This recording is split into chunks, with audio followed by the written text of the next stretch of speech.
they lean towards like all these other stuff. One thing that I always hit is always the astrology signs. They're like, what's my sign? Oh, I'm a Cancer. But like we're supposed to answer that. Oh, whoops. Ladies and gentlemen, welcome back to another episode of Bloom the Podcast, the second episode of season 3. Thank you all so much for tuning in to another episode. I know you guys like the intro music change, because I know I do. It's fire. I do as well. New intro song kind of goes hard. But hope you guys are all ready for another episode of Bloom the Podcast season 3. If you guys missed our season opener, season premiere, I don't know what the best word for it is. I think season opener. I did a solo recording actually of a breakdown of a Jubilee video that I was actually in. So if you guys want to go check that out, the link for that will be in the description. There was a lot to be said, a lot that was said. You guys were kind of going crazy in the comments about some of it. So I love the dialogue when I see you guys talking and going back and forth. That's the whole point of the show, to get discourse and conversation going between the viewers and listeners, and having people have important conversations. So I'm glad to see that you guys were doing that in the comments. Not everyone has to agree with everything, or not everyone has to agree with everyone, but the important part is that we have the conversations and we try to move that dial forward as much as we can. But for today's episode, I'm super excited because we have a returning guest, our good friend Aiden. Hi. Welcome back, man. How are you? I'm good. How are you? I'm chilling. I'm happy to be here. Happy to have you back. I appreciate you recording with me again. Yeah. It was fun the first time. If you guys missed the first episode that Aiden was actually on, it was on our second to last episode of season 2, where we talked about taboo things in the Christian community and some of those topics that are kind of like the untouchables, if you will. Yeah, that was really fun. Yeah, it was a great time. And if you guys, I still actually didn't do that poll on some other things that people thought were taboo that we could talk about. So we'll have to put that back up and maybe do a part 2 with Aiden on other taboo things that you guys think need a little light shown on them. Yeah. But for today's episode, we have a pretty fun one. I think it'll be good. I think just to talk about this topic, because it's something that's so inundated in our society and something that's so prevalent in more ways than one. And that's going to be the self-love culture, especially with younger people. I feel like today with social media, with the constant need for self-affirmation and self-validation, we have a lot of people that are looking for and searching for identity in themselves. As believers, we know that our identity and our validation and our purpose comes from Christ. But it's important that we preach this message to ourselves on a regular basis, the people in our church and the people in the world, so that way they can actually find true identity. So I'll pass it off to you first, Aiden. Okay. When we're talking about self-love culture, what are some of the things that first come to mind for you when you think of the movement itself? Like, what do you think are some of the main messages, and what do you think are some of the negative aspects of that messaging? Yeah. I feel like when I first think about it, is probably like the like pride movement and like the gay movement, and how they're just like self-love and you just love yourself. And also think of like you do things in a worldly sense. You do things that make you happy, and more so than like who cares about what others think. And everything is good, but then it always boils down to like, this is the center of like man's thinking. Yeah. And we're not supposed to be self-loving of ourselves. Yeah. Even though we're like each created in God's image. Right. I think that like ultimately we give it to the Creator for love. Like does the potter not, how does it go? Like the potter doesn't ask the maker like, why'd you make me this way? Right. Yeah. The pot doesn't ask the potter why I was made this way. Yeah. And so in a negative aspect, it's kind of just man-centered thinking of like of like who. Huh. Wow. That's really weird. Anyway, just oh, that's weird. Yeah, just like thinking that we can like do better in ourselves, I think is what I'm trying to say, but having a hard time articulating right now. No, that makes sense. Yeah, I mean, it's in the title. It's inherently self-involved, self-indulgent. You hit it right on the head when we're talking about do what makes you happy. That is society's ultimate goal, is to find happiness. Yeah. And I think it's an interesting thing for Christians because from one standpoint, the pursuit of happiness is always seen as a bad thing for Christians. Like, oh, we don't want to be like hedonistic and pursue pleasure and just, right. Everything isn't about us. And I think for Christians, it's important to remember where we get our pleasure from. Mm-hmm. And knowing where we get our pleasure from, and that being from Christ and from God, we pursue God, which is inherently pursuing what makes us most happy, right? Yeah. So I think it's an interesting thing for Christians on that front as far as being happy, because the world's message of being happy is just, if you want to, go do this terrible thing or do drugs or do this or do that, whatever it is that's going to give you happiness, we're not going to judge you for it. We're not going to, that's your thing and it's what makes you you, and you need to love that about yourself. Mm-hmm. And it's thrown responsibility, it's thrown accountability and all those things out the window, because all the things that are bad about you, all of your flaws, all of the things that are sinful habits and things that you do on a regular basis, the world tells you, do that more. Mm-hmm. If that's who you are, do that more. And I think that's just what's so damaging. Yeah. And then when like a younger generation, like growing up, when they start to have a mind for themselves and want to like, or not, that are not fully comfortable in who they are as a person, right? They lean towards like all these other stuff. One topic or one thing that I always hit is always the astrology signs. They're like, what's your sign? What's my sign? Oh, I'm a Cancer. But like, but you weren't supposed to answer that question. Oh, whoops! It was rhetorical. Sorry, I'm a Christian, I swear. Yeah, no, like just kids would go to these astrology signs to find the meaning, and it's so funny because no matter what website you go to about astrology sign definitions, they're always different. Yeah. There's some consistencies, but they're always different, Yeah. And that's from like a man-centered thinking, which is really funny to me. Yeah, it's so true.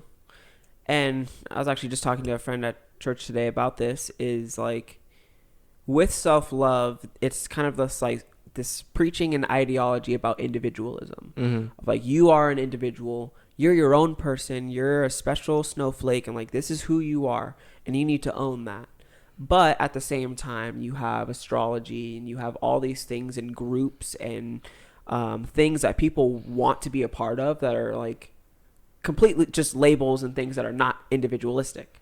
So it's a complete like contrast of ideology from the world to say, yeah, you're your own person, you're your own individual, but also you're this label. You're a part of this group, so that means you have to act this way and you have to do these things because that's what the people in this group do. And you're a Cancer, so now you have these personality traits that you have to abide by because that's your sign. So it's just kind of like a mixed messaging. You know what's really funny is that like people just don't like to be labeled, but then they put themselves in that label, right? Kind of thing. It's ridiculous. It's super funny. It doesn't make any sense. So how would you say the self-love movement has kind of moved its way into the church? Because without doubt, the church is always kind of pushing back on worldly ideology, but at the same time, a lot of it gets in, and a lot of it kind of permeates itself into the church culture and into doctrine. And that's one of the things I was talking about on the last episode with feminism, is feminism has crept into the church and it's changed the way that people perceive masculinity, femininity, and relationships as a whole. Yeah. And I have no doubt that the self-love movement has done the same thing as well as many other worldly ideologies. How have you seen the church kind of adopt some of that narrative, and how do you think that's affecting church members and Christians on a daily basis? I think in a negative standpoint is like that I've seen this is that like we're not supposed to be like have our emotions fuel our where we think God is going in a negative standpoint, because even though like some of us are very like in tuned with our emotions, some like of our elders or whatever is like, no, you can't listen to that, that's from like the devil or something, which is not true in a sense as a whole, but I can get into that later. But I feel like we disregard a lot of stuff because we feel a certain way, and we're starting to adapt that ideology of just like, oh, if you don't want to do it and not feeling that way, then I won't, like, I'll respect your boundaries and like let that kind of sit. And so that's like one. Or just maybe the idea of like the church's voice being more or being above like the elders' decisions. Say like a very heated topic is pressed in the church, and they use just how the church feels about it instead of like biblical like understanding and the elders' decision. Sure, you can like bring it to the congregation's to mind, but if the congregation is making the decisions over the elders, then that's just not right. Yeah, because it's all about like how the congregation feels about it. And there really isn't any order. Yeah, I would agree. I think the church has kind of adopted a very seeker-friendly attitude with the self-love movement. Yeah. And it's kind of created a environment where you can't confront sin. You can't hold people to the bounds of Scripture because of feelings, like you were saying. Everything is about how we feel. And if we feel a certain particular way at a certain time, it's either to justify sin or to justify, not serving. Or there's a multitude of areas where it kind of shows up, and the church kind of backs off on confronting it because we don't want to step on anyone's toes, and it's all love. Right. And I think we've kind of lost some of that ability to be constructive and to be caring for one another and truly love when it comes for believers. Like if I see you doing something that is sinful, or if I see you not serving, or if I see you kind of falling away, the loving thing for me to do as a Christian, as a brother, would be to come alongside you and try and encourage you back to what you should be doing. But I think we've kind of gotten away from that in a aim to make everybody happy and to make everyone feel included, that we've kind of lost the ability to do that without people kind of losing their mind. Would you say that nowadays Christians with this idea of feelings, feeling based, would you say this affects us on how people view us as Christians? Let me expand on that. Is that there's an issue, but if we come up to them, do we, with the ideas of like teaching them instead of loving them, do you think that we don't want to hurt them because then we're gonna get backlash because they're gonna say like, oh, you're just like every other Christian who. You're talking about like non-Christian people. Yeah. I think it's a discernment thing, and I think it really depends on the issue. Sure. I think there are smaller issues where you can kind of take your time in addressing them and kind of do it slowly and methodically in a way where you can still cultivate a relationship with that person, but yet be instructive and kind of put them on the biblical path and give them biblical instruction and advice without kind of just coming out of the gate, just like hitting them over the head with the Bible. Right. I think there are some other issues that are more important issues that are identity issues of Christianity. Like if I hear someone saying, that Jesus isn't really God, I can't necessarily take the long methodical road about that. Yeah, I have to right. stand firm on my principle that says that Jesus is 100% God as well as 100% man. Yeah. Now, obviously, the way that we do that, we have to be wise in the way that we do that. And we don't want to not love them or not care about them. We want to say it in a way where they want to hear us. Because if we come out and we just get kind of belligerent about it and we just stand for it, we're like, no, that's not true. That's my faith. How dare you? Yeah. They're going to walk away and you'll probably never see that person again. So I think it's important to, like it says in Colossians, to like the truth spoken without love sounds like a noisy gong, is what it says in Colossians 3. Yeah. And I think that's very true. So I think we have to take that principle into account, Mm-hmm. even when we're sharing the truth with non-believers, to make sure that it's palatable for them. And that's not always easy, especially like I was talking with my parents the other day about like the prospect of telling someone that they're going to hell. Like there's no, like, it's hard to sugarcoat that. Yeah. Right. Especially because everything is love yourself and you're amazing and no one can tell you anything. You're a good person. You're inherently good, because that's what all self-love is. It's just trying to tell these people that they aren't going to hell, basically. It's to tell them that they're good enough. Yeah, and justify themselves. To justify themselves. So the prospect in evangelism of telling someone, yeah, you're on your way to hell and you need a savior. You need to be right with the Lord. There's not a lot of Colossians 3 ways to say that. Honest, You're just it's noisy hard. gonging me right now. Yeah, I don't know how you've handled that in your evangelism, or like what kind of situations you've been in. Like, what are some of the ways that you feel are ways you can broach that topic? Because it's really challenging. It is really challenging and hard to like tell people. I mean, the way that I was taught is basically just guilt tripping them, you know. It's just like, have you ever done this? No, this, no, this. But have you done this? Yes. Well, guess what? Oh, like the 10 Commandments kind of style. Kind of style like Yeah. that. That's the way I was taught, which is not a really good style to be taught as a kid.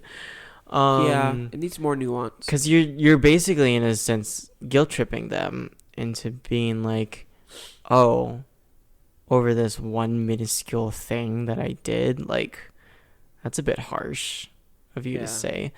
And so there is definitely some loving ways that I cannot think of right now. But there are some ways that, and better ways to approach that kind of like situation. Yeah. To tell people like, hey, like, Yeah. you're going to hell, like, and I want to tell you this good news. Yeah.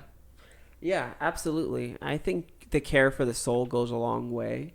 And I think really leveling with them, I think that's been the most helpful thing for me, is like putting myself in the same boat as them. Mm-hmm. Because I think one thing Christians can often do, and I found myself doing this as well, is like you're kind of like preaching down to them as if we weren't where they were. Like, we have to remember where we came from to really appreciate where we are. That's something that my dad would always say growing up. Definitely. So to appreciate that God has shown us and opened our hearts to him, we have to really understand that we were there. So that way when we're evangelizing, we can say, look, like, I understand what it's like to be slave to sin and to be looking for that meaning and to be looking for that justification. Yeah. And that can only come from one place.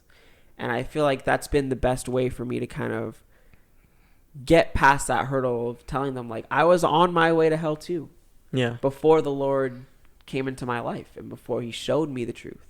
Yeah. And what a blessing it is to have, you know, the gospel in our, especially in America, where I can tell you about this and we can have this dialogue without, you know, fear or, you know, getting destroyed by government or whatever it may be. True. Yeah. On this like self-centered, self-love topic, do you think in the evangelizing standpoint, when you said that like most Christians feel this way of like preaching and looking down, do you think in a self-centered way, do you think that most Christians feel that they're more knowledgeable and they're not, in a sense, they don't feel like they're rebuking, but they feel so competent in themselves that they can just outright say things? I really think I think that would be more on a person-to-person basis. I could definitely see that being a struggle that people get into. Sure, yeah. But I think one of the reasons why I think that may not be super prevalent is because that's one of the main things that I think stops people from evangelizing in the first place. And I know that stopped me before, where I don't feel competent enough, or I don't feel like I have enough scriptures memorized, Yeah. or I don't feel knowledgeable enough, like if they were to ask me a question, that I wouldn't have a quick response to like hit them back with right away. Right. So I feel like a lot of people struggle with feeling like they know enough to evangelize. Okay. All right. But I definitely think there are some of the people that like have grown up in the church that can tell you, you know, all the verses. They have all of it on index cards and all that. I could definitely see that being a struggle of like, I know all these things you don't know. Let me tell you about it. Would you say off of that, like it's more with church kids more than like with an unbeliever? Like someone who was like church kids going together, and one church kid feels more competent than this other church kid. Do you think he or she would like go off and be like, well, you don't know this verse like I do, or something along those lines? Yeah, I think it's kind of just human nature to want to be the best at stuff. Yeah. And you see, especially with younger crowds, I mean, really with any age group, but I think you see that a lot with kids growing up together in the church. True. There's kind of that emphasis on who's going to be the leader kid, who's going to be the most mature one. Yeah. And if leadership and parents don't kind of hone those aspirations and ambitions, I feel like it can very easily become that, where it's like, I know the most verses, and right, you know, kind of that teacher's pet mentality with Christianity. I honestly, I was a little bit like that in Sunday school, where because I was super good at memorization. Yeah, so like we would get like a candy if we recited a verse. I'd come in there and I'd recite a whole psalm, and just like to flex. Because that's all right, Donovan. That's the kind of kid that I can't memorize a song for the life of me.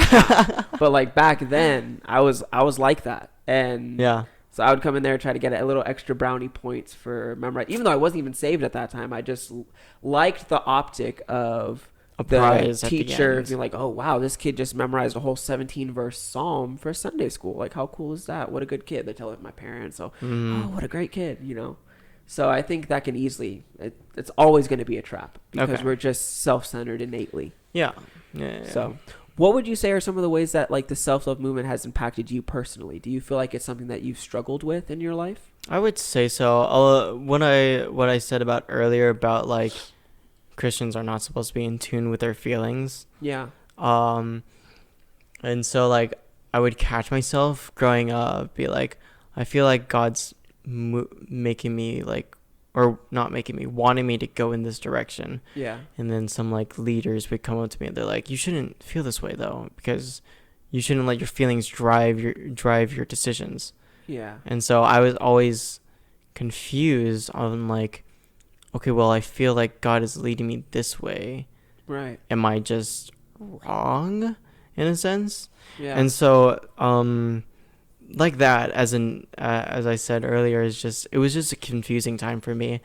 But now I've become a little bit better and knowledgeable, and been able to see that, okay, this is not a bad thing. If I feel like God is wanting me to go this way, I'll try it, and if it works out, then I'll go for it. Okay. But if it doesn't work out, then I know that it's not where God wanted me to go. Yeah. And that's a lot about, I would say my ideology is a lot about that John MacArthur book, like Finding Your Will, or like something along those lines. Oh, I think I know what book you're talking about. Yeah. It's a really small book, and it just basically drops down to like, it's not just God, it's you and God doing the will. Right. And so that's one aspect.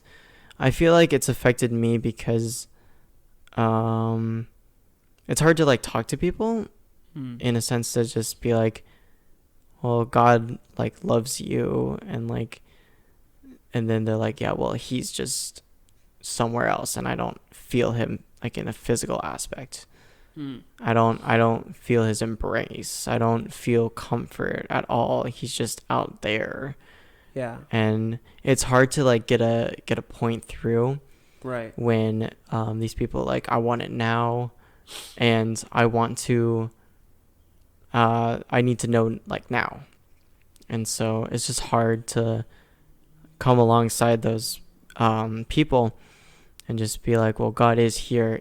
It's hard, but God is here with you, Yeah. and He will be with you. So Yeah. yeah. Yeah. That's really good.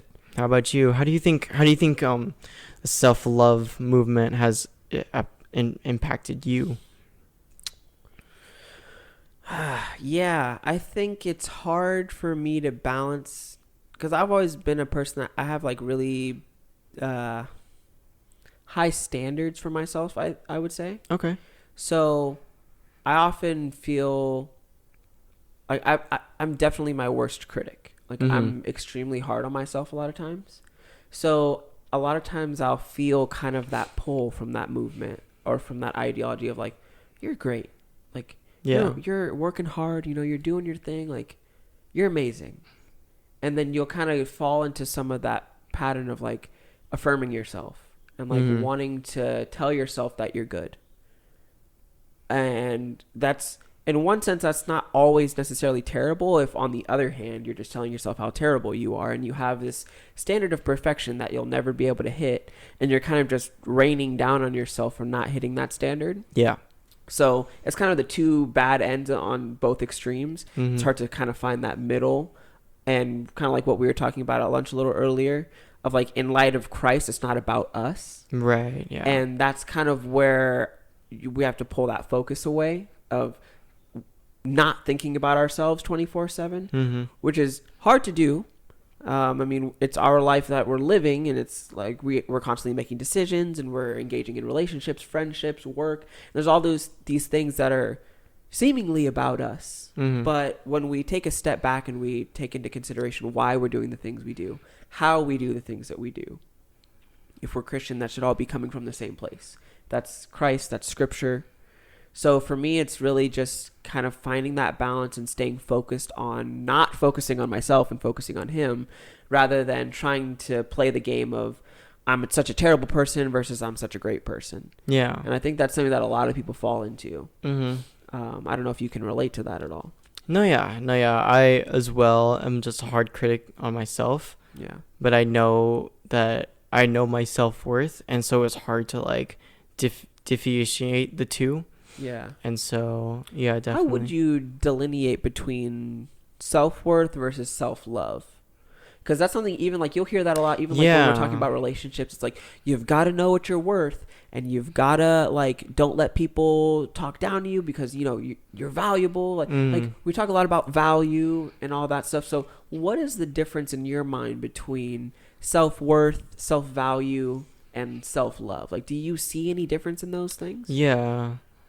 Self-value and self-worth, I would pair the two with each other because that's just a pride thing. Yeah. You're just building yourself up like, oh yeah, I don't know, I'm good with cars. I know all this stuff. I know my knowledge around a car or whatever and stuff like that. And that's my self-worth, is that I know, and my value is that I'm well versed in cars or blah blah blah. Right. And then self-love is just a centeredness of what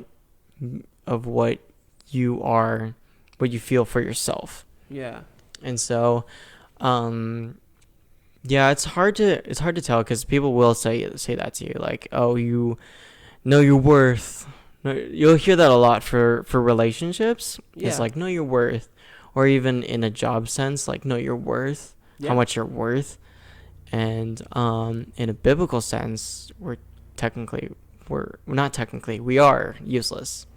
And as it's hard to swallow, but even Paul is saying like we're just filthy rags. Yeah, chief of sinners. And so just literally remembering, even going through Romans, it's just so sad.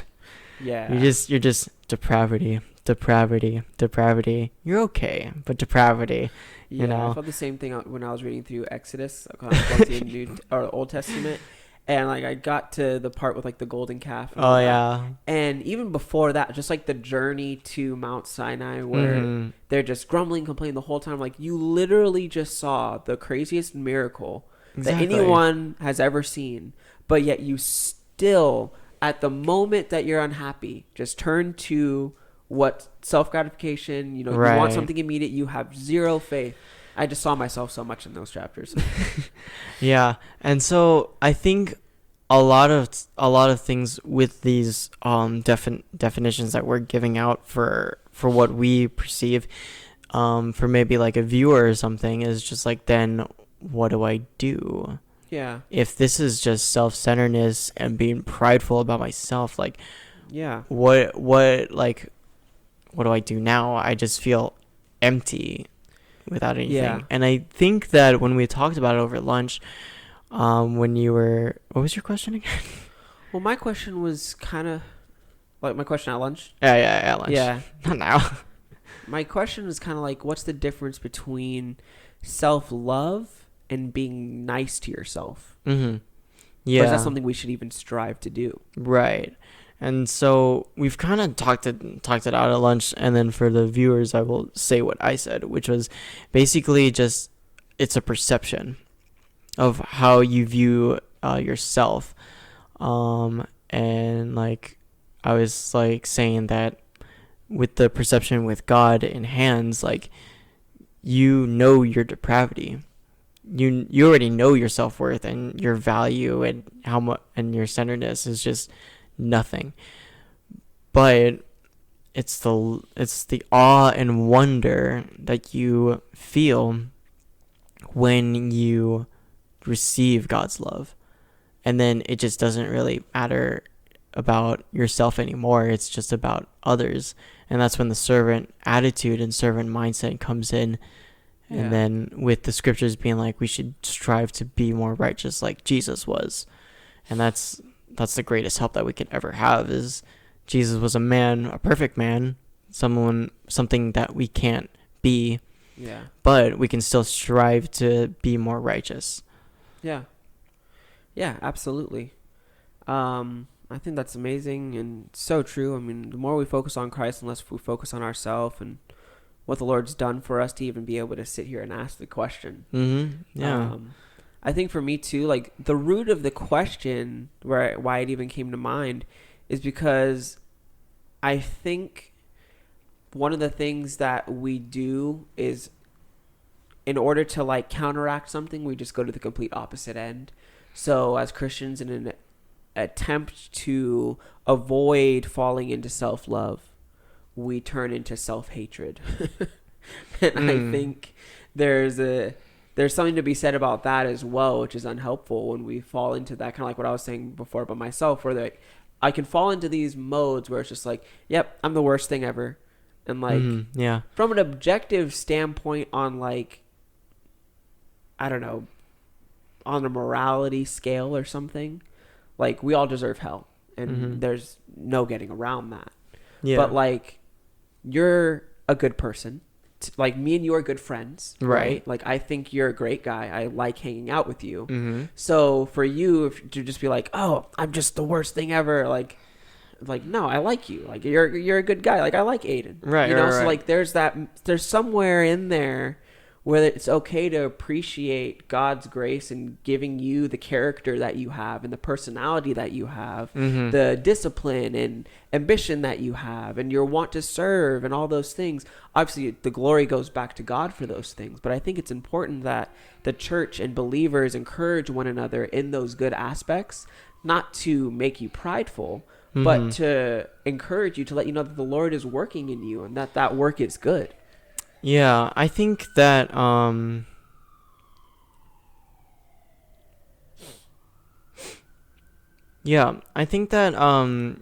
when we talk about that and it's just like like we feel like our entire character is just stripped away Yeah. and we just don't like ourselves anymore. But I think when going back to what you said is just like being just like in awe and grateful of like this is how God made me.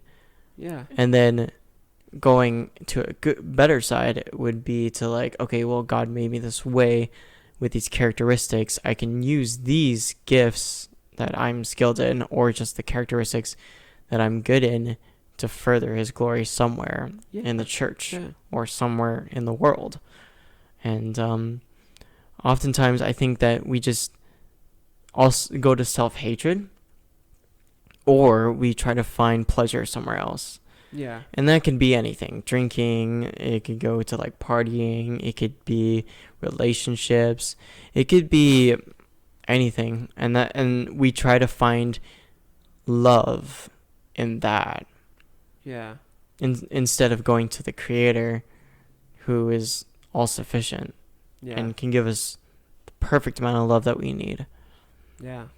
What are your thoughts on that? What do you think? Do people go to this like other things to find self-love? Absolutely. I think that's kind of the inherent like flaw in the logic, is because in self-love, the whole idea doesn't work because no one really wants that in the first place. No one's really satisfied with that, is probably a better way. Even if you love yourself to the fullest, you want other people to love you. You want to feel connection, and that's how we're wired. That's how God made us. We're or what's the word I'm looking for? Social. We're social beings, and we want to feel that connection and compassion and love from other people. So even if I love myself as much as I want to, that's not going to replace me coming alongside you, or you coming alongside me and saying, hey man, I love hanging out with you, you're a brother to me. Like, that's not going to replace that. So I think we definitely look for ways to get that. And I think self-love is kind of just a vehicle where we're going to get love and appreciation for being ourselves. I think that's the end goal. We're telling ourselves is that we love ourselves, but the goal is to be shamelessly you and have people love you for being shamelessly you. And I think I experienced that myself a little bit. Like I went through a bad relationship, and like when I was done in that relationship, I felt like I didn't have any value. Like on a societal level, I was like, man, I'm just like what's happening? Like, what am I, like, if I couldn't make this work, or this person didn't care about me the way that I thought they should, like, this is pointless. So then you kind of fall into that trap of like, well, what if I love myself?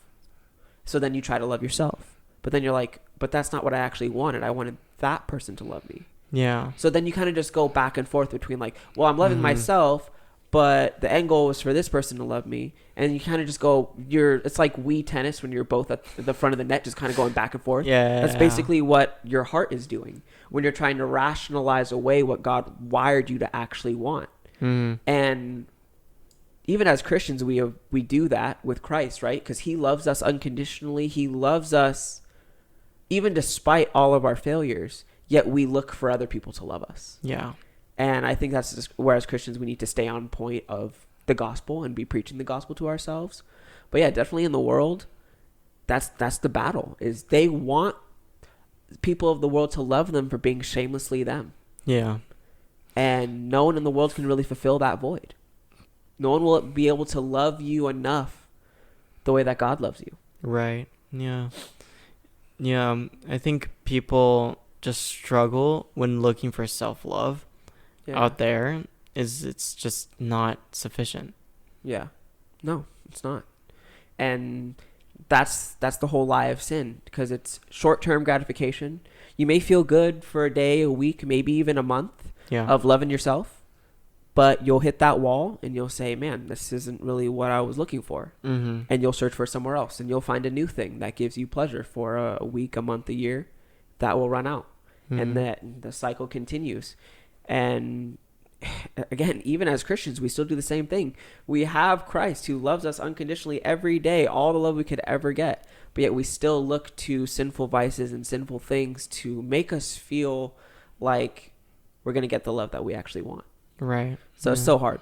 What would you say, and kind of wrapping up, what would you say is a good way, or what are some practical things Christians can do to kind of avoid falling into the trap of looking for love in themselves and looking for love in other things Mm-hmm. and kind of staying away from some of the toxicity that this movement kind of breeds Mm-hmm. with its narrative.